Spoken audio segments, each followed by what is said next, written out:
Dans l'actualité également, ce soir, la pénurie de pharmaciens. Il en manque plus de 15 000 en France et notre région est la troisième la plus touchée par ce manque de personnel. Résultat, les pharmacies travaillent à flux tendu. Jordan Musica. Cette officine à Sainte-Foy-les-Lyons ne fait pas exception. Il faudrait ici depuis 2 ans 2 employés supplémentaires.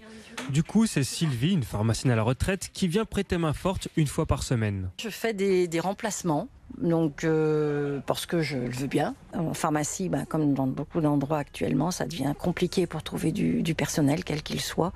Donc je viens en renfort quand ils ont besoin. Finalement, ils m'appellent, je suis dispo, je viens, je suis pas dispo, voilà. Et si les clients comme Michel sont satisfaits des conseils, sur la lèvre, donc du coup ça fait comme un petit effet barrière en même temps.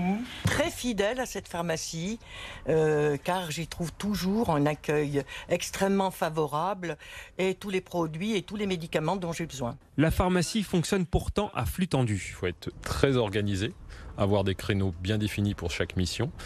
Par exemple, les tests Covid, cet été, on ne peut pas du tout en faire, on n'est pas assez nombreux.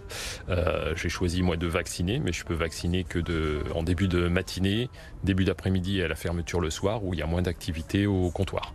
Donc ça demande quand même une organisation bien huilée pour pouvoir mener à bien toutes nos missions. Une situation désormais presque banale dans le département. Certains confrères sont obligés de réduire leurs horaires, de fermer plus tôt, de fermer plutôt à midi également, de fermer samedi après-midi.